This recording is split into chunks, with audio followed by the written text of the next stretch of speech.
It looked like something big had gone through this perfect mud puddle, just like that. This is what we found in the hill. We found these gouge marks in the hill.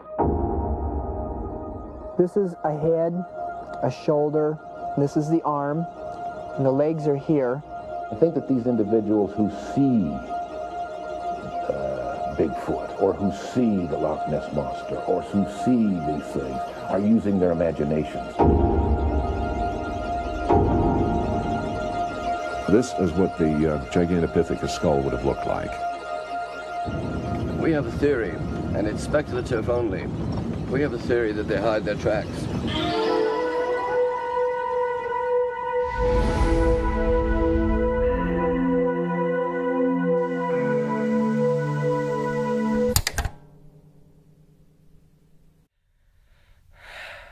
Three, two, one. Okay, for real, the 3, 2. Okay, hello everybody, welcome to the Etc. Corner, blah blah blah. Intro. Nice. Shut up. I like that. I'm That's Nate. a good one. I'm Nate, that's Liam. We don't know what's going on between us. We're just two cousins who I think hate each other. Not sure. You know, you can hate me and I can agree with you. But, So, our first episode, I think this one's going to turn out a little better. We hope. Because I have notes this time. I have kind of a narrative that I want to follow here. We did actual research beforehand. I know more about what we're going to talk about today than I did the first one. But anyway, we're talking about cryptids. Now, Nate, can you define what a cryptid is for me? What do you know about that? Cryptids are basically animals that people are not 100% sure exist, but a lot of people believe in them. Right. Bigfoot, Chupacabra, Mothman, skinwalkers, things like that. Right. By definition, it's something that science does not recognize unanimously as a creature that exists. Right. So it's basically a bunch of scientists baby fighting over whether or not this thing exists or not. Essentially. So, the big one, obviously, is Bigfoot. I guess I just made a pun. I'm a funny boy. I didn't even hear it. Well, big one, Bigfoot. Oh. Yeah. Uh-huh. See, it's so funny you didn't get it at first. Exactly. So, Bigfoot. When I was a wee lad, so about 2 years ago, I was really interested in Bigfoot, and I had people around me who kind of encouraged me to be interested in Bigfoot, because it's really interesting. The idea that there is an American ape that walks predominantly on 2 legs and exhibits all kinds of spooky behavior. If you want to, look at Bigfoot in the light that I saw it, just first of all, forget everything you've ever heard about Bigfoot. Because on its own, it just sounds like a completely nut job idea. It's like that one thing that only stupid people believe in, right? Not true. Cryptids are real. Well, you can't just say that all cryptids are real, Nathan. But it goes a little deeper than that. It's not just... Stop. It's not just that weird thing that nobody normal believes in. It's not the monster under your bed, basically. Maybe. So, let me open up my show notes here and see what I got going. So, the origins of the Bigfoot actually go super duper far back. Arguments have been made that big feet... there's a... Bigfoots, big feet... Bigfoot, big feet, Bigfoots. There's a... The plural of Bigfoot. Yeah, I'm just going to say Bigfoot as the singular and plural. I like it that way. People argue that there's this thing called the Edomites in the Bible. They're like big, hairy people. And people say that is linked to the Bigfoot myth. And that if it goes that far back, it must have... It goes deeper. But if you want to exclude that... Oh, shut the fuck up. God damn it. Shit.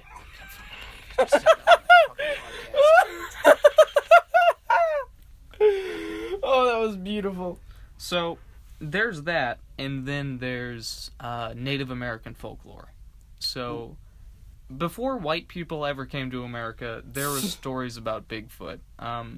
There's a lot of, like, effigies that we found, or, you know, they showed us that, you know, have depictions of Bigfoot or Bigfoot-like creatures. They have, like, each tribe, each Native American tribe, Cherokee, Navajo, whatever, has a different name for the Bigfoot myth. Like, Oma, which means, like, boss of the forest. So he's the forest spirit, and he's the boss. He's the big bad. He's the pimp of the forest. That's why he walks that way. He's a pimp. Like he walks like he owns the place because he does own the place. Walks around with that old big dick on campus, old Bigfoot. That's not all that's big. But anyway, you know what they say about big feet, right? Even like the first white settlers, even the freaking Vikings have talked about Bigfoot. Okay. You know Beowulf and Grendel? You know that story? Okay, well, it's like a medieval era legend where the bad guy is basically a Bigfoot. He's a big, hairy ape troll thing. Another thing to mention is that the Bigfoot legend is not limited to America. There is an Australian Bigfoot. There is a Himalayan Bigfoot. That's the, hold on, I'm sure I remember the name. Well, the Australian one is called the Yowie. It's typically characterized as like a smaller Bigfoot that moves around more. The Himalayan Bigfoot is the Yeti, the abominable... Yeti, that's what it was. The abominable snowman thing. Abominable, not abominable. A bobblehead snow... There's bobblehead snowman. African stuff. It's actually worldwide. So that makes it kind of hard to dismiss as just like, oh, this is like something they made up for the tourists. You know, this is just something that people hoax constantly. Bigfoot is Mr. Worldwide. Again, he's the big dick on campus of the entire world. He just walks around like he owns the place. Just hide and seek world champion Bigfoot. Anyway, so that kind of makes it hard to track down and find an origin of it as like a legend, and is probably the main reason why so many people want to believe in it. So outside of that, there's evidence of Bigfoot. So the big meme in the Bigfoot evidence subgenre would be the footprints. You know, you ever seen one of those white casts of like something that is supposedly a Bigfoot footprint?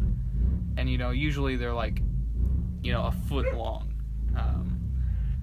Those range in authenticity from like, okay, this is obviously like this guy like carved this out of wood and then put it into the ground because like it's perfect symmetry and stuff like that. Yeah. And then there's stuff like I think this might be real. Right. There's one really famous one where it looks like there's a deformity on the foot. Like it's called club foot, and it looks like the Bigfoot actually has like a friggin' defection. And it's really interesting. But outside of that, you know, of course, people take photos and videos and claim that there are big feet in them. Dang, I keep saying big feet. I don't like how that sounds, you know? Bigfoot in them. But the big one is this film called the Patterson Film. Now, I'm going to pull it up just for you, Nate, so you can look at this. I'm sure you've seen it before, but probably not in its entirety. But basically... It's probably one of those things where I've seen it, but I don't know I've seen it. Right. So, these two cowboys in the 60s... Yeah. In, I think it was like Oregon... went out with like a film camera on horseback to go look for Bigfoot in the forest, and they entered a clearing and they filmed about probably like a full minute of film, and since then it has gone down in history as pretty much the biggest supporting evidence for the Bigfoot mythos. And is it seriously going to load an ad for this? Okay, no. So, I'll describe what actually goes on in the footage. It starts off very shaky because the man who was filming it quickly, if this is presumably true, the guy who was filming got his camera out of his saddlebag, and like he falls off of his horse at one point because it gets scared, but he kind of stabilizes himself, and he pans across as this creature starts walking past the clearing. Yes, I'm seeing it right now. So what this is, supposedly, is a female Bigfoot walking through the clearing. And it's making these really weird strides. It's very long stride, it's swinging its arms. There's this famous part where it looks right at the camera, and then it keeps walking away into the forest. It's only, that part alone is only about 30 seconds long. But there have been a lot of like restorations and stuff like that. People like zoom into the face and you can see details of the face. It's undergone a lot of checking like yeah, check. What's the term for that? Not clarification. Confirmation. Yeah, sure, confirmation. Basically, people checking to make sure it's not like a dud or like edited to make it look like. Right. At the time, there was this makeup effects guy who did. Have you ever seen like Planet of the Apes, where it's like the ape makeup? It's actors in like makeup and they look like apes. The guy who made that, they had him look at the footage, and he said, "Well, this has to be real because look at the way the muscles move under the fur. It's like you can see it like bouncing, you know, because this ape's pretty thick, yeah." And it's just like this can't be a guy in a suit. The proportions are wrong. The way it walks is its arms are wrong. friggin' huge. They did analysis, and if it was shot in a certain frame rate, there's no way that it could be moving at the speed that it's moving, just in terms of how it's propelling its limbs and stuff. Later on, matter of fact, there was another special effects artist in like the 80s and 90s who looked at it, and it was like, oh yeah, this is obviously just a guy in a suit. So it's kind of a matter of opinion. Everyone who looks at this footage kind of has a different opinion, but if you want to, guys, go ahead and look up the Patterson Film or the or Patterson... we can just put it in the link. Yeah, we'll put it in the link. Patterson Film, Patterson Footage. Take a look at that. It's really interesting. But that's kind of what kicked off public interest in Bigfoot. It's basically what sparked the Bigfoot is real versus Bigfoot isn't real debate. Basically. It came out right at that time. It fanned the flame, basically. Yeah, definitely. It made the flame like 10 times bigger. It went from a match to a bonfire with this, basically. Yes. Big old Bigfoot bonfire. A big feet's bonfire. Big Bigfoot bonfire. Big feet's bonfire. There we go. Got it. Big feet's bonfire. Yes, big feet's.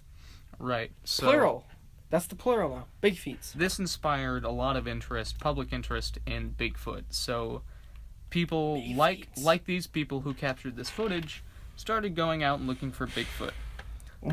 Now, what we found out in later years, through the 80s into like the 2010s, was the kind of people who go out and like look at Bigfoot in like 3 a.m. in the woods are not okay.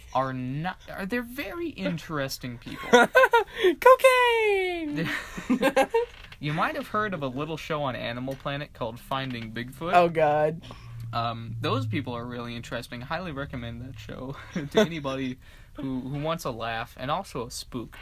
As corny as that show is most of the time, there's actually some pretty spook. If you want to spoop. Speaking of which, there's this one episode of that show. They use like thermal imagery. So like, you know, if something warm shows up on the camera, it shows up red. You know, it's heat vision. It's like the Predator. Yeah, I know what thermal imaging is, dude. They had this episode where they were looking through the thermal imagery, and they see this figure, which appears to be upright, and they're like, "Oh my gosh, it's just standing over there! Look at that! It's so conclusive." And then in the next scene, it's like, and then without notice, the creature ran out of the shot, and it just cuts to something else.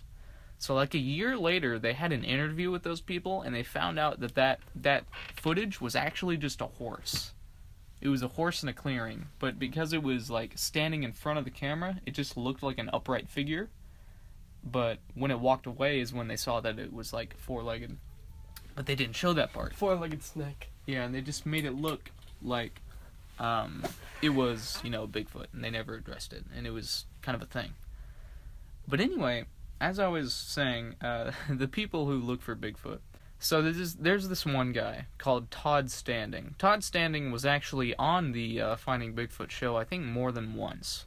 But this guy's really weird and really probably autistic, because most of what he does is concluded to be like a hoax, but he still expects to be taken really seriously. And he's all alone because nobody wants to believe what he does. He actually made his own TV show all on his own. Like, you know how Animal Planet's Finding Bigfoot had like a producer and a cameraman and like night vision and all that? This guy did it all on his own, just because nobody else would like play with him, for lack of a better word. Nobody wanted to hang out with this guy, so he had to make his own TV show, and it's called Discovering Bigfoot. And it's Finding Bigfoot just with one guy and like less conclusive evidence, if you could believe that. He's like, and less night vision and stuff. I mean, I guess he has that too. And he carries a big gun because he's a badass. But anyway, Ooh, big gun. They're just really weird people who get drawn to this kind of stuff. Usually, grossly overweight men in their 40s, who just go gallivanting out, looking for ape men in the forest. Sounds like the intro to a bad porno. Oh god, there is a Bigfoot porno actually. It's called The Geek. Oh god. Yeah, it's from the 70s. Why? Why? Why would anybody do that? If somebody is interested in something, if it exists, there's porn for it. Rule 34. Yeah, whichever rule that was. Rule 34. Yeah. So, speaking of the kind of people who look for Bigfoot, in my younger years, I was one of them. Let me tell you about some of the experiences me and my friend had attempting to locate Bigfoot. Which friend? His name was Ethan, as a matter of fact. Not our Ethan that we know right now, but a different one. And he was a little bit younger than me. I was probably like 13 at my oldest while we were doing this. So, Bigfoot is known to live in like the big, like the northwest. Not really. Colorado. Well, not Colorado. Heck, Oregon, places like that. Usually, towards the Canadian border. The up place. Towards the Canadian border. Although Texas has like a lot of sightings. If you go to the BFRO.com, which stands for the Bigfoot Field Researchers Organization, which is the nerdiest thing on the planet, you can actually look at this. No, there are nerdier things. You can look at this little map, and it's like a bunch of sightings. It just shows where the clusters of sightings are. Texas is pretty big, but mostly it's the northern states. But we figured, we're gonna find Bigfoot. We'll just go in my backyard. I'm sure he's there, waiting for us to find him. What we did was They found a Bigfoot carcass. What the? Lol, there he is. Found him. Check, please. So what we did was we had there was a truck parked out that way, and it was near like a tree line. Kind of went into somebody else's property. We weren't going to go over there. So what we did, we gathered our stuff, our paraphernalia. We had 2 airsoft guns and a flashlight. Cause that'll help. And we staked out past sunset, down to dark. Oh, and we had one of those animal collars. You ever seen one of those? Like the app where it's like it has a bunch of animal calls. It's like the app, except it's its own thing. So it's like a little speaker, and you put it somewhere. And I know what you're talking about. Yeah, my dad used to have one. Yeah, and then we set it to I don't know, coyote yelping or something like that. Something completely unrelated. Hoping to get a response. For the entire night, we just kind of sat in the truck, jumped at every sound, and if something looked like it was moving, we were just like, what the fuck was that? The question is, did you actually bring food? We didn't bring food. Y'all are dumb. We were like 100 feet from our house. That's how little like length we went to go actually look for Bigfoot. We just stayed in the back of a truck. But anyway, my friend kept thinking he was seeing something over by this little gate that was out there, and he was like getting super spooked. Like he was like, "Dude, I want to go home. I can see it. It's like right over there." He like, Dude was probably like tripping balls.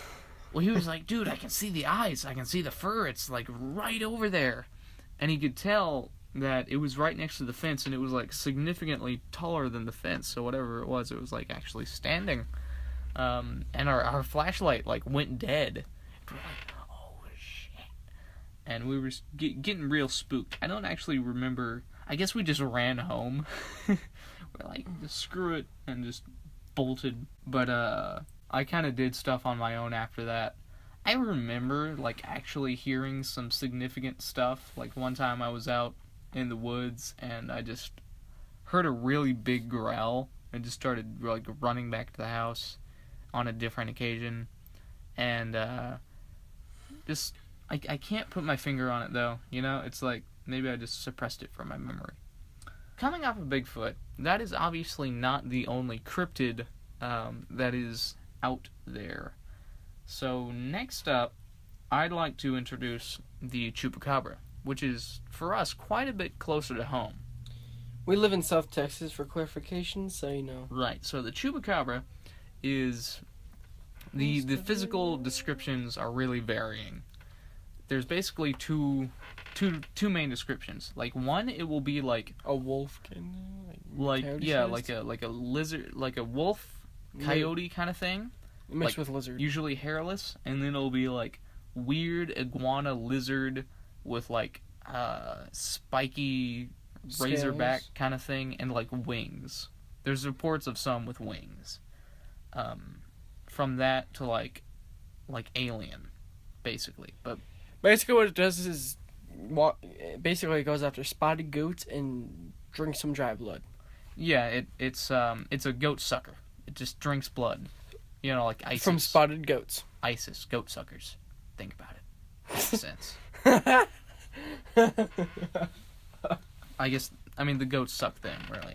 So it's mostly relegated to the Mexico to South Texas, that general area. Chupacabra, for those who don't know. Kinda. Oh, yeah, Arizona too, I guess.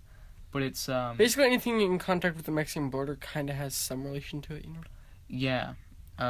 So it's a big Mexican thing, but it kind of trailed into America as people came in from Mexico, things like that, and it kind of came with them, you know. Yeah, it definitely had sort of the Hispanic origin because Chupacabra is a Spanish name, and I think it just means like goat sucker.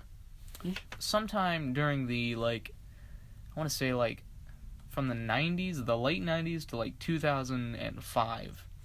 Somebody found a corpse of this weird coyote-looking thing, and at first the consensus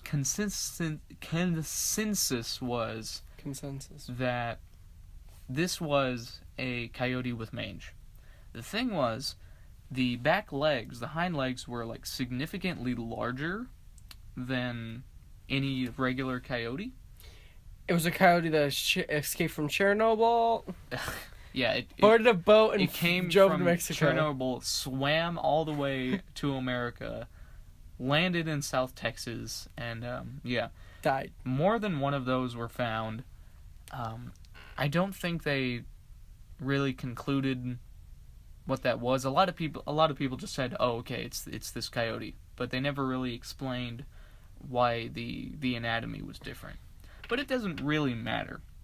Because whether that is the Chupacabra or not, the thing is, people find mutilated cattle and mutilated ghosts that, are mutilated ghosts? Yeah, ghosts. Like dead ghosts. No, goats. So, mutilated cattle, that's been going around for a long time.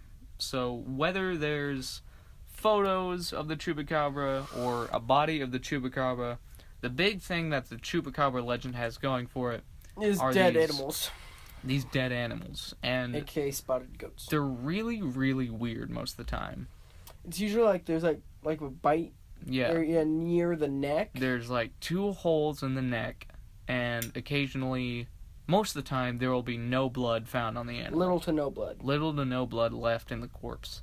And a lot of times people will find like surgically precise cuts in the animal, like slits.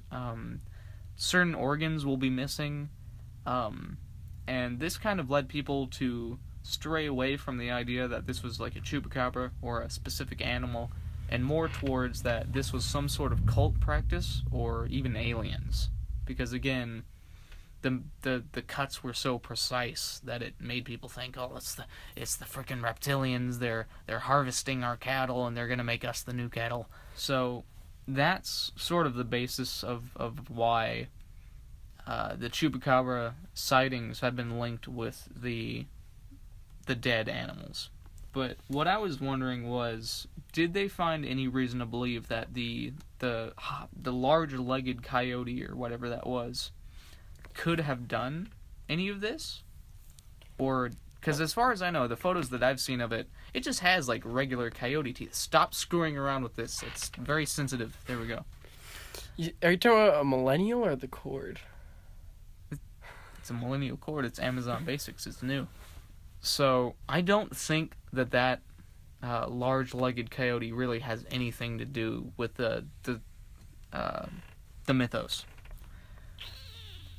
Now, is there anything that you know about the coyote that you'd like to share, Nate? The coyote? I mean the Chupacabra? Chupacabra, yeah. Let's think. Like, Mothman's the thing. I used to live really close to West Virginia, so I know a lot about Mothman, but that's about it. Loch Ness Monster, that's something I know a little bit about. You know what? I forgot to really put Loch Ness on here. How'd you forget Nessie? I mean, you know, whatever. It's just not messy. really close to America, so it's not as, Yeah, it's not spooky, you know. It's not quite as spooky. Dude, it's supposedly a dinosaur that survived all these years or reproduced all these years. And basically is now lurking in friggin' Scotland. Scotland! Let's go to the bar and drink some maple syrup. Let's go. That's Canada. Oh, yeah, let's go get some Nessie semen at the bar. No, I don't. He almost slapped me. I dodged it. Missed. Anyway, Nate, I'm going to pass the floor to you now. And Finally, Mothman. Let you talk about your Mothman. So tell us all about Mothman. Alright, so Mothman was originally, spotted in West Virginia, obviously, which I've been talking about, in a small little town called Point Pleasant. Basically, it was originally believed to be the most popular first sighting, air quotes around first sighting, was on November 15th, 1966. But the actual first sighting was actually November 12th, 1966, when 5 men were digging a grave at a cemetery near Clendenin, West Virginia, I think that's how it's pronounced. Yeah, Clendenin. They claimed to see basically a dude fly over the trees over their heads. That's what. But on the most popular sighting was honestly on November 15th, 3 days later. 2 young couples, Roger and Linda Scarberry and Stephen Mary Millett, they were near this place called the TNT area, or the TNT zone, right?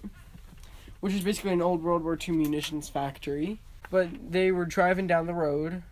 They saw this creature flying above the car with, it was large, gray, and had glowing red eyes, which they only really glue red when the headlights, shined on it. And they described it as a large flying man with 10-foot wings, so, Another thing about Mothman is that he's only really spotted in, like, the November-December time frame. Really? I didn't know that. Yeah, it's, there aren't, I think there's a total of, there's a handful of sightings that aren't, like, maybe October, but that's about it. Like, it's November, December, that's when, like, there have been multiple documentaries and books and things like that, but, A really good one to check out that I saw was, Eyes of the Mothman. It was on Netflix for a while. Yeah, I think that's the one. That one's really intriguing. I think it's still on there. I looked this morning. It's not, unfortunately. Dang it! I know, right? I would have watched it today to get in the mood. And then the next few days after that, a bunch of people started jumping on. Like, Oh, I saw it too. Like 2 volunteer firemen said they saw, and I quote, large bird with red eyes. The Mason County Sheriff called it shitepoke, which is basically, well, shitepoke. It's a large heron. Okay. Right?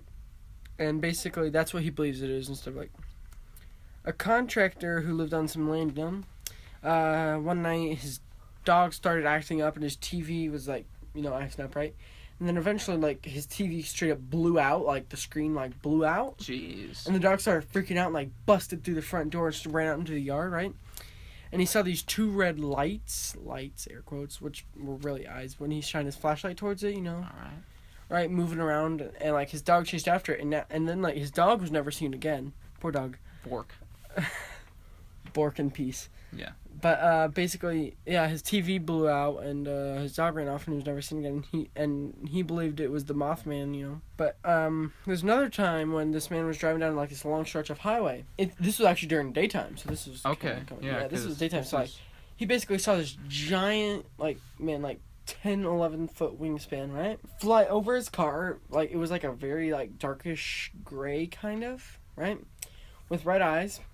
And he saw it, like it was flying above his car. It wasn't flying like past his car, it was flying above it. And I quote, he was like, it was almost like it was as curious about me as I was of it, right? Okay. Like, and basically, like, it was kind of going like a little bit lower to try and find out what's going on. And eventually, this guy, hits a bridge and hits a bridge or whatever.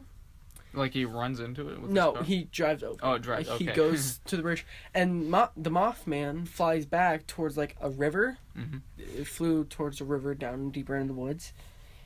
And there was a wildlife biologist at West Virginia U who told reporters that the sightings and descriptions fit the description of a bird called the Sandhill crane. It's a large American crane, almost as high as a human, 7-foot wingspan with red around the eyes. And he thinks it was just a Sandhill crane that kind of got off its migration track. Oh, bull crap! This is no Mothman. This is just a crane. See, yeah, that's not the even reason that that's like I don't think this could possibly be it. Usually, if you look at like eyewitness composite sketches of the Mothman, he has like no neck. His eyes are pretty much level with his shoulders, and No, they they're go not. out to the wings. His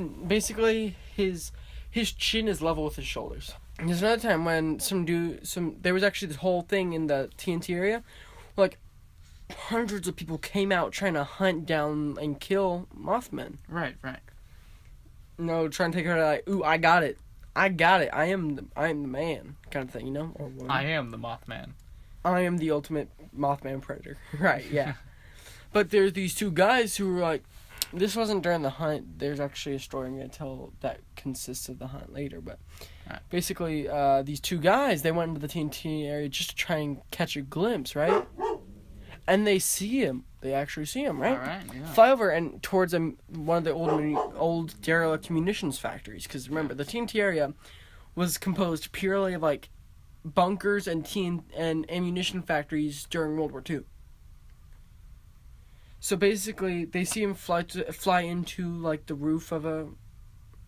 up onto the roof of munitions factory. Okay. Yeah. And these 2 guys, they pull up, they get out and they go in, right? And they get out and like the Mothman goes inside the building. They get up to like the higher floors. Mm-hmm. They actually come almost face to face with the Mothman. Jeez, like, dude. That would have been terrifying. I would be like, oh, hell no. I would have ran. I would have jumped out a window if I had to. Absolutely. I would not deal with that. I mean, like... That would not be okay. The comforting thing about Mothman usually is that he's seen from far away. There's another story. You might mention this one, or you might have been planning on mentioning this one. I'm sorry if, I steal your thunder or anything. It was like this lady with like her baby coming back, like she parked her car in front of her house and she was coming back in, and the Mothman was like, I think on her roof or something, just looking at her.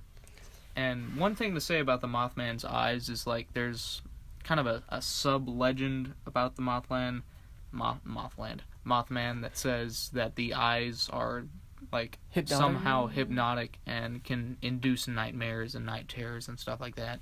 Yeah, that's a big thing. But apparently, she was like so freaking terrified of this thing that she actually fell on her child, like on the ground, and like suffocated her child and couldn't do anything about it because she was so freaking spooked. And that kind of, for me, takes it out of the realm of, okay, this is just some silly, like, fun folklore prank. thing. Like, a bunch of teenagers trying to get famous. Right, like, this is some really serious, spooky stuff going on here. Yeah, because, like, the Scarberries and the Mallets, they were, like, 18, 19 when they first spotted them. Like, early 20s, late teens kind of thing, you know? Yeah.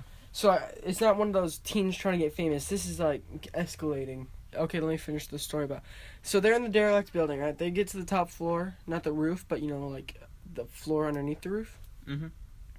And there's, like, a huge bust in the floor, you know, like, where it's, like, a giant gap. Sure, yeah. Mothman's on the other side of this gap. Oh. And then there's, like, the roof access stairs. And then on the other side, and they're, like, actually looking at this thing. And this Mothman turns and looks at them, straight up stares at them for, like, a straight minute, and then flies out. Man, who would stick around? Right? I would be like, get me out. There's this one guy who was, like, who actually got, like, you know how when you, like, sometimes when you wake up, you got, like, that sleep paralysis stuff? Yes, absolutely, yeah. Well, this one time, this guy woke up, and he was doing fine, like, he could move. Then he looked up to the foot of his bed. Mothman was right there at the foot of his bed. Oh.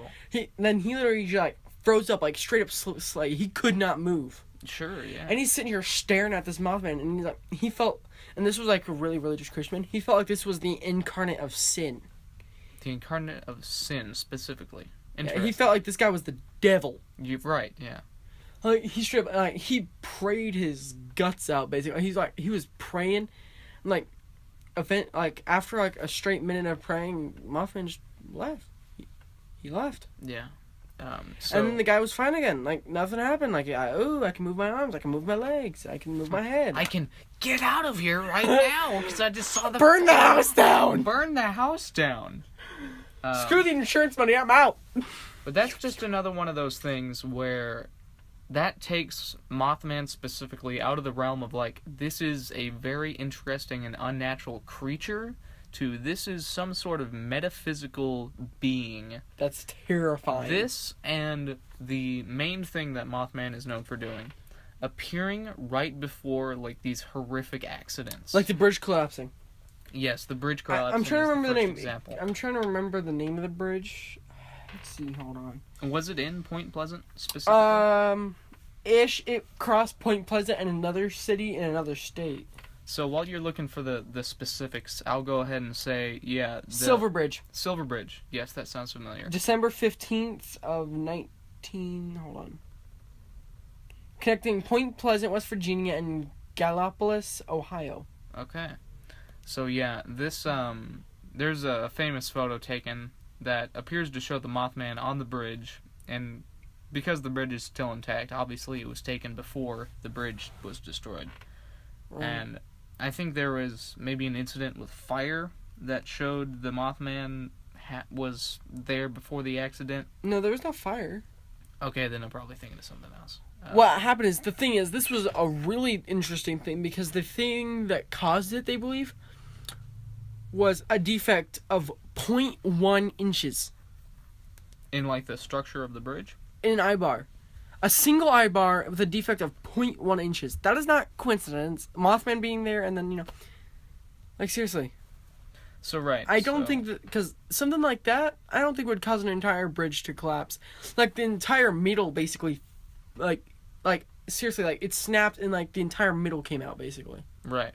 So the question is, should Mothman, judging from, you know, this, if the Mothman is real, should he be viewed as, like, a threat, a warning, or like a way to be like, I'm looking out for you, this is about to happen, this is my only way of warning you?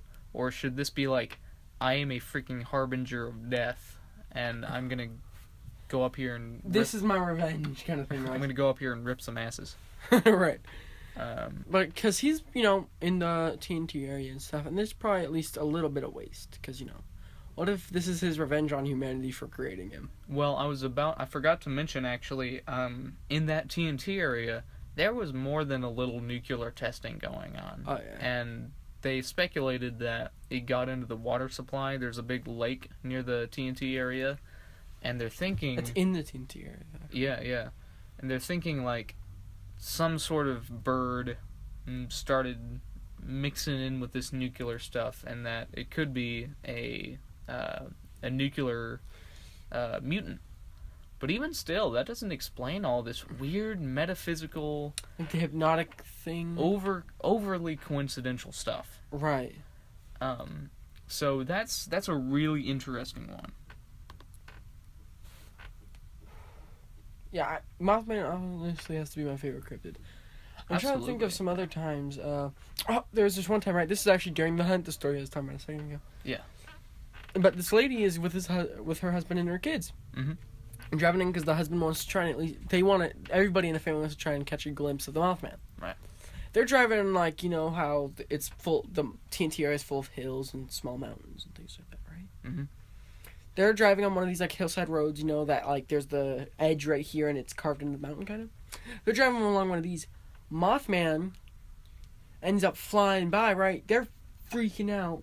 They like yank over, like pull over. Yeah. These people actually had common sense and got out of the car and ran. This chick grabbed her kids and bolted with her husband. Sure, yeah. They ran, you know how I said there's bunkers? Yeah. They found one of these, right? They ran in and like closed the door behind them. Really? And sat there for like the rest of the night. Jeez, how interesting is that? There's another one where it's just like this older lady with her husband. Mm-hmm. And they're driving, right? And the Mothman is running or flying. They couldn't really tell because it was like pitch black outside. Sure, right. He's running next to the car. Right next to it on the woman's side. Yeah, yeah. She looks out and she's like straight up screams and like, go faster, go faster, go faster, dang it. Absolutely. They speed up. They start going like, they end up going like 100-something miles per hour. Mothman's still out the window. Yeah, yeah, yeah. He's still there. They end up pulling over next to, you know, one of the munitions factories again. And then like he flies up onto the roof or whatever. The guy gets out and starts throwing rocks at the thing. You know. All right. And he's throwing rocks at it, and the wife's begging him to get back in before he gets slaughtered by a friggin' demon. Right. Right? And he ends up then Mothman actually, like, his wings come out, and he's like, oh crap, better get in the car kind of thing, right? He gets in and locks the door, and, like, starts to pull out, and Mothman dives down, and he, like, bolts out of there. And Mothman follows him for a little bit, and then, like, you know, turns around. So he got out of the car again, and Mothman went after him, or? No. He gets back in the car after Mothman opens up his wings, you know. Yeah. And they drive. Oh, okay. He drives out. Okay. And, like, Mothman follows him for a little bit and then turns back around and heads back in. This is, like, some terrifying stuff right here. Yeah, it's just... there are not nearly as many, like, photos and videos of the Mothman as there are, like, Bigfoot, Loch Ness Monster, all that stuff. It's more of, like, these super intense encounters that you don't really find in other cryptids. Like, you know, the typical Bigfoot sighting is... Oh, I saw him walking in the woods one day. Yeah, he was walking in the woods like 100 feet away from me, and I couldn't get a good look at him. Stuff like this is so, like, up close, so intense. Like so up close, personal kind of thing. Yeah, absolutely. There's a documentary on Amazon Prime. It's called The Mothman of Point Pleasant. My father actually knows the man who created the documentary. Probably wait till you sit down before you start talking. You got all this right, stepping over yeah, stuff. so there's a documentary on Amazon. It's called on Amazon Prime, so it's free if you have Prime. It's called The Mothman of Point Pleasant. So, who's our next cryptid? So, yeah, moving off of Mothman, probably the most interesting one, really. We have the Skinwalker. Oh, I love Skinwalker is less of like, okay, this is something that could be credible, and more like, man, that's a really cool idea. It's basically these guys, right? They're basically like pure muscle. They look like they are made muscle. They don't actually have skin. Why are you looking at me like that? Because that's not what a Skinwalker is. Oh, I must be thinking of the wrong creature then. You're thinking of a ghoul from Fallout. No. I was thinking of, basically, like, they'll kill things and, like, take their skin and put it on and pretend to be the creature. That's sort of true. It's a Navajo legend about certain witches that can shapeshift. into different animals, specifically like coyotes and stuff like that. And there is something to be said for them, like, putting on the skin of the animal, and from there sort of transforming. So it's kind of like an offshoot of the werewolf and all of that. Except for they can become anything. Right, it's more at will. Not a whole lot is really known factually about the legends and where they come from and all that. The Navajo people have been really secretive about it. They're just like, yeah, this is not something we really like to talk about for whatever reason. This is terrifying. We don't want to talk about it. Shut up. I mean, yeah, that's probably got a lot to do with it. My favorite Native American legend is the Wendigo. Now, what is the Wendigo? Okay, so basically, it started out as a normal human being, right? But they became cannibalistic and ate so much human flesh and things that they became kind of like zombie-like. Like, their flesh is rotting and putrid. And, like, they have superhuman powers, though. Like, super strength, and they can run extremely fast. And, like, it's just terrifying because these things are, like, master predators. Because humans are, humans don't have natural predators. This is considered the human's natural predator. Just think about that for a minute. This thing can run, like, so fast it looks like a blur, basically, right? And it's extremely quiet, like, terrifyingly quiet. Like, you walk in the woods, you hear crickets and birds and nature. With Wendigos, you walk into the woods, there ain't nothing. It's dead silent. It's terrifying. And I just absolutely love the whole idea of it. You know what I mean? Yeah, in fact, I'm just going over the Wikipedia as you're talking right now. Apparently, the legend lends its name to the controversial modern medical term Wendigo psychosis, described by psychiatrists as a culture-bound syndrome with symptoms such as an intense craving for human flesh and fear of becoming a cannibal. In some indigenous communities, environmental destruction and insatiable greed are also seen as a manifestation of Wendigo psychosis. So basically, white people are Wendigos. Except for we don't want to eat people usually. I do. I don't know what you're doing over there, but are you okay, my cousin? They did studies and they found out like the meat that was closest to human meat was like veal. It doesn't taste very good apparently.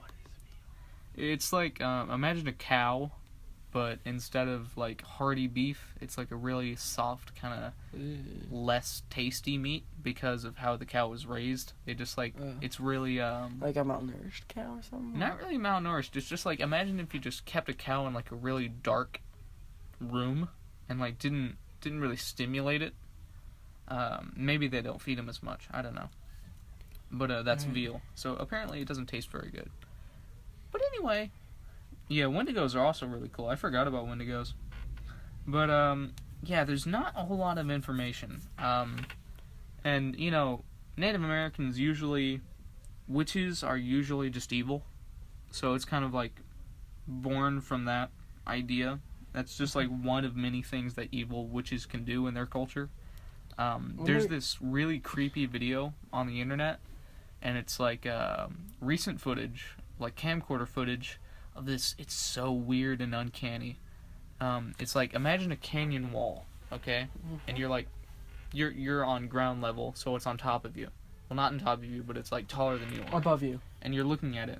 Just imagine there's this little tiny dot, like just floating across it, and it's supposed to be like a witch who is like just levitating and like floating, and it's really really creepy. Let me see if I can find it for you. No, not right now. No, I want to. My favorite thing about Wendigos are also really portrayed a lot in pop culture too. Like that's true. They're in the series Supernatural. I know there's a lot. Oh God. Yeah. You gonna talk about Supernatural right now? No, God, no. They're in the game Until Dawn. They're the main antagonist-ish. Like they're the main enemy. What else are they in? They're portrayed in a lot of games, including the upcoming Fallout 76, which we talked about in our previous episode. But yeah, so what you looking at right now? I'm trying to find that video. Oh well. So anyway. Oh yeah, I once like our grandparents, our kind of shared grandparents, I found this one book in their house, and it was like a bunch of short creepy stories for kids. And one of them was about a Wendigo. And it was really spooky. It was like about a kid and it had like a freaking like a bird face, and it had like a beak, and it like ate a dog or something. honestly, I want our next thing, Texas folklore. Texas folklore. Remember the Bunny Man? No. Oh my, I think that's Texas. I'm not 100% sure. No, don't. Hold on. Yeah, okay. I want to make sure you're using. Yep. Man. Make sure you put X. Yeah. So basically, hold on. This is less of a cryptid and more of like a incident that actually happened. The Bunny Man is an urban legend that originated from Virginia. I'm sorry, yeah, Virginia. So let's talk about it in this video. It's not a cryptid exactly, but it's not exactly real either. It's basically this like inmate from a psychiatric center, I believe, if I remember correctly. Historian, archivist. Basically, this guy dressed up in a bunny suit, got an axe, and slaughtered people at this bridge. And he'd hang their carcasses from this bridge. And it was terrifying. And I absolutely love it. It's one of my favorite. Because yeah, our shared grandfather also has these books. It's myths of Texas, basically, right? Like, cool urban myths from, like, Texas and things like that. Like Lady of White Rock Lake, for example. If you've been to Texas... dude, we should talk about that. Oh, absolutely. But if you've been to Texas, you know what the Lady of White Rock Lake is. And then there's ones that are like all of America, which are like Bunny Man. Yeah. But speaking of, since she's kind of a cryptid, I guess. I mean, it's a legend, but yeah, it would actually be really cool. We should change this from cryptids to urban legends. Texas folklore kind of thing. We've only been going for like an hour. We'll be fine. Well, if we want to do that, let me just skim through a couple other cryptids that we absolutely have time to talk about them. It's just that I don't know a whole lot about these in comparison to the other ones. For example, there's the Jersey Devil, which is like this crazy freaking demonic looking monster that has like goat legs and wings and like the face of a horse that like lives in the woods in New Jersey. I remember that one. There's like an offshoot of the Bigfoot lore called the Dogman, and it's just like, imagine that's Bigfoot. Texas right there, I think. It might be predominantly Texas. Yeah, but it's like a mutt and it smells like swamp and wet dog and it's like disgusting. It's like a terrifying creature. It's a bipedal dog, Bigfoot kind of thing. But if warning, this is probably more like a nostalgia thing for me. But when I was younger, I'd play Pop Tropica. What is that? Oh my god, you had no childhood if you didn't play Pop Tropica. What the heck is it? There's this one called Cryptids Island, and you got to fight like Bigfoot and New Jersey Devil and things like that. And it was really fun. That's interesting. Another one that I really like is called the Thunderbird. Thunderbird. That's a Native American legend as well. It is. It's kind of present in the Pacific Northwest coast cultures, but it's just this big freaking bird that, like, you know, attacks wildlife, attacks people. And it basically controls lightning and thunder. Like, it's basically Zeus Bird Edition, and it is epic. Yeah. Epic. I mean, that's kind of like the legend version, and then there's kind of the modern versions where it's just there's this big bird running around. You mean flying around? Yeah, flying. Running in the sky. Call it? What was that? Thunderbird call. Rest of this podcast should just be us guessing Thunderbird calls. There's this extinct bird that supposedly... Dodo. No, not the freaking dodo. You doo-doo.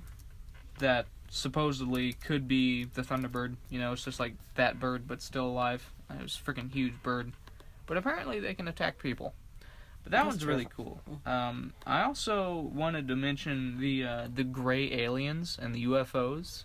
That's not really cryptid. I kind of want to have our own episode. For extraterrestrial life. Yeah, just all about, you know, UFOs, alien sightings, abductions. There was all actually, really in the Mothman documentary, there's a little bit about, like, the Men in Black more than anything else. Asking about Mothman. Yeah. Asked about Mothman, but they'd also ask about aliens along with Mothman and things like that. Yeah. And what they actually believe, they believe that, a lot of people believe that these Men in Black were actually aliens trying to either capture Mothman or, like, the government trying to silence people. Yeah, it's probably the latter rather than the former. Always a possibility. Yeah, it's weird because all of this stuff is sort of, it gets tied together by aliens and stuff like that. Like, there's Bigfoot sightings that halfway turn into alien sightings. Like, the Bigfoot enters a spacecraft. And there's stuff like that where the Men in Black get involved with Mothman sightings. Weird, shady government stuff. A lot of people actually believe that the Men in Black were getting involved because, like you said, there was nuclear testing and nuclear waste being dumped at the TNT area. So some people believe that it might be the government trying to get rid of their mistake that they created during World War II. Right. I guess if we wanted to be super duper conspiracy theory, we could be like, what if the Mothman is like a weapon created by the U.S. government to destroy ISIS, and it's like it's just a big guy with wings who can hold a machine gun, and they were gonna weaponize it and put it in ISIS or something like that. Dude, the thing is, the Mothman was spotted in 1966. I know, exactly. That's why that doesn't make any sense. I also had a theory at one point where Mothman was actually like an interdimensional being. Yeah, I mean, Like, there was... Because this is, like, military stuff in TNT. I thought there might have been, we all know the military likes to dabble in, multidimensional, alien, radioactive crap like that.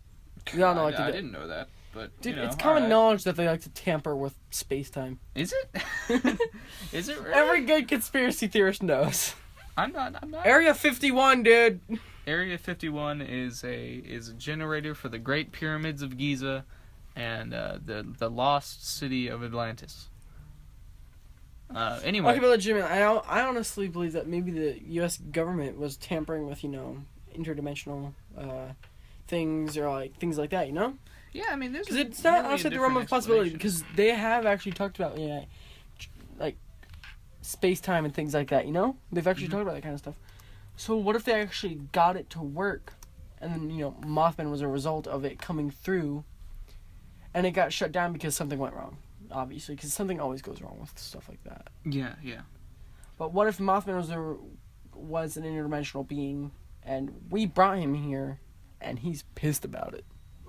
Sure. I mean, there's so many weird explanations ranging from normal to, okay, this is this crane, to outlandish, like we just heard from old Nate here. Hello. You're Nate, yet you know your name. You're a big boy. I'm a big kid now. So hopping off the cryptid stuff, the widely recognized ones, let's get close to home. Let's get personal. Let's talk about the Lady of the Lake. This is one of my favorite urban legends. We're talking about my favorite cryptid is Mothman. My favorite Native American cryptid is the Wendigo.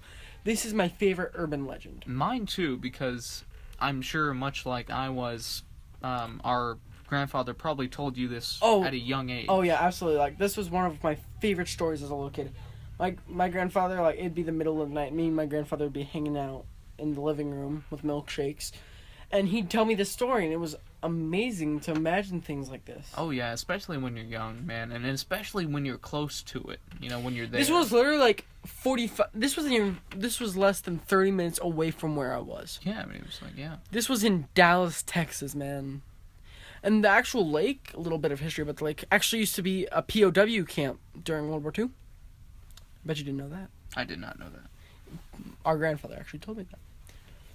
But basically, so what happened was, okay, so there's this boat out in the lake, party boat. And this girl is there with her boyfriend, drinking. They're leaving the party, they get in the car, they start driving, right? Boyfriend basically falls asleep at the steering wheel, and they crash into the lake. They both drown, sadly. But the girl, she's dressed in all white, long white dress, beautiful dress, right? And basically, it's believed that she'll appear on the side of the road, dripping wet, and she'll be asked, and people will pull up, ask her if she needs a ride home. She'll say yes. She'll get in the back of the car, right? And basically, she'll tell them the address. They'll pull up, and then they'll look back to say, hey, we're here. And all that we left is a puddle of water in the seat and on the floor where her feet and where she was sitting. So yeah, there have been actually a surprising amount of stories similar to this, but not quite as specific to this one. This one is a really big one. It's like the vanishing hitchhiker, the ghost hitchhiker.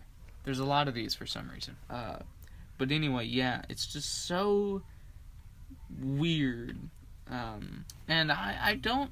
This might have been a fabrication of the original story, but don't they go to the address and then talk to whoever lives there, and they're there was one or two situations where the people actually went up and like, excuse me, do you have a daughter? They're like, we used to, and like Right, explain you know, what like, she happened to me, died or and they'd something be like, like that. holy crap, I just saw a ghost. Right, yeah. You know, and they'd be like, oh my lord, I feel special, you know? But like, there's also some ghosts, they're called ladies in white. Love these ghosts. It's basically, they're the ghosts of women Okay. who were married to unfaithful men. Alright. It did something they regretted extremely. For example, there's one that like murdered her children. God almighty. Because, like she drowned them in the tub, right? Alright. Basically, what they'll do is they'll appear to either unfaithful men or to men and try and make them be unfaithful, and then they'll kill them. Feeling like no woman should have to go through this kind of thing, you know? Sure, right. And like, I like those because, you know, it's actually really interesting. Because they're born from like a stressful, it has to be like a very panicked death, you know, like suicide, Yeah, murder. it's like, you know, presumably like a manifestation of a traumatic part in somebody's life. And that is Right, pretty like interesting. basically it has to be like a suicide or murder. The male in the relationship had to be unfaithful, usually. And something traumatic happened leading to a traumatic death. Yeah. And there's always like an ongoing debate, especially in, you know, religious circles, whether ghosts, apparitions are manifestations of people who have actually died and who were alive at one point. Or manifestations of the devil. Or, you know, kind of a demonic kind of thing. That's always been really interesting to me. Because, I don't know, it's stuff like that. Ouija boards are a really fun urban legend as well. Oh god, Nate, if I see you messing around with a Ouija board, I'm gonna burn it. We don't screw with Ouija boards, man. Dude, that's evil. But anyway, yeah. So I think that about wraps it up. I would kind of like to do a separate episode on Texas history, Texas lore, maybe. I only know so much about it myself. I'm trying to think. What are some interesting things that you've heard about, stories about, you know? Well, there's stuff like, I've heard a lot of pretty good stories on the internet and stuff like that. I want to do an episode about the Slender Man. Slender Man's a big one, yes. Yeah. Like creepypasta in general. We should do a creepypasta. Yeah, episode. exactly. I'd like to keep Hey, but that we can still kind of separate. go into that realm a little bit because they're technically cryptids. You know, but they're different to me because they're like they were made at a specific point in like internet culture. What I want to talk about is okay, this is Slenderman related, but you know, I want to talk about this time when two girls in a middle school murdered another girl because they believe Slenderman told them to. Absolutely. But This is insane. So I think, yeah, that'll be our little teaser for our Slenderman / creepypasta episode, because I definitely want to touch on that stuff. That stuff really impacted me as a kid. It was fun to talk about. It was the spookiest thing that ever spooked me. And don't forget Ben Drowned. That was an interesting one, too. Been drowned, maybe, what's the friggin', the one, was it Jack something? Smiling Jack, I think. The one who had the Yeah, that one. Smile carved into his face. Yeah, smile.jpg was another really cool one, the one with the dog, Right. the smiling dog. I'm gonna have nightmares after this episode, man. Yeah, and we can talk about all the terrible fan fictions that happened between... Oh, no! Yeah, and the Rake. How could we forget the Rake? Oh, yeah, that one's good. That one. But don't talk about the fan fiction. No, we're not going to. I was Not kidding. until the actual episode. I haven't read any of them. Anyway, what was the name of that one? Let's check Smiling Jack. The Creepypasta Jack. Sadly, I have this app called Wattpad because I like to publish little short stories sometimes and things like that, you know. Mm-hmm. But there's these things, and it was called Playhouse. And Jeff the Killer. Jeff the Killer. There we go. But basically, and there's also his sister / girlfriend or whatever it was. I can't remember what it was. Again, But Jane. That's kind of the fan fiction offshoot. No, that's an actual creepypasta, but it's called Jane the Killer. Oh, have you ever heard of Mother Horse Eyes? It was this thing on Reddit where somebody would just go onto something completely unrelated, like a completely normal conversation, and talk about this weird metaphysical horror stuff, like some guy in Vietnam finding like the throat of the world, like a tube that went into like the crust of the earth and like was breathing, or like finding people without skin, like they're cut in half and they're still breathing, and just a lot of weird sci-fi stuff that was unexplained. It was just some guy being really creative with writing, but yeah, absolutely, I'd like to talk about. Speaking of fanfics, I was on Wattpad, there's a thing called Dollhouse that was listed under horror, so I was like, ooh, this is gonna be awesome. What's it called?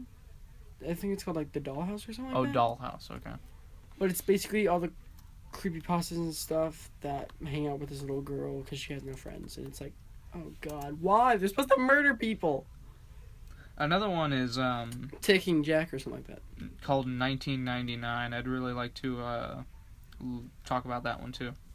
Here, just talk about that one now, since. Well, the thing is, I would need to look it up and read it again, because I don't even remember. Try Ticking Jack. I think that's the Jack one. Ticking Jack? Ticking Jack? Or something like that. Well, No. here's Homestuck. No! What is Homestuck? No! Oh, God. I don't like this. It's an internet comic. I know what Homestuck is. Oh, I should never have come here. Wow. Okay, I should probably stop now. Alright. Well, that wraps it up. Maybe we can film another episode while we're still here. But I'm going to go ahead and cap this one off. Thank you, everybody, for watching. Or thank you. Listening. See you next time. Hit the like button. Hope you had a spooky time. Spookity spook. Spooky spook spook. Just barely pushing an hour and 20 minutes here, but it'll probably get cut down. I'm trying to access my phone here.